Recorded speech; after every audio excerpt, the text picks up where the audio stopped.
ঠাকুরমা ও স্বামীজির চরণে প্রণাম জানিয়ে শ্রী শ্রী রামকৃষ্ণ কথামৃত থেকে কিছু অংশ পাঠ করছি। মণি, ঈশ্বরকে দর্শন কি এই চক্ষে হয়? শ্রীরামকৃষ্ণ, তাকে চর্মচক্ষে দেখা যায় না। সাধনা করতে করতে একটি প্রেমের শরীর হয়, তার প্রেমের চক্ষু, প্রেমের কর্ণ, সেই চক্ষে তাকে দেখা যায়, সেই কর্ণে তার বাণী শোনা যায়। ঈশ্বরের প্রতি খুব ভালোবাসা না এলে হয় না।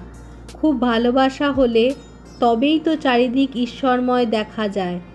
খুব নেবা হলে তবেই চারিদিক হলদে দেখা যায়। তখন আবার তিনিই আমি, এইটি বোধ হয়। মাতালের নেশা বেশি হলে বলে আমিই কালী। গোপীরা প্রেমোন্মত্ত হয়ে বলতে লাগলো আমিই কৃষ্ণ। তাকে রাত দিন চিন্তা করলে তাকে চারিদিকে দেখা যায়। যেমন প্রদীপের শিখার দিকে যদি একদৃষ্টে চেয়ে থাকো, তবে খানিকক্ষণ পরে চারিদিক শিখাময় দেখা যায়।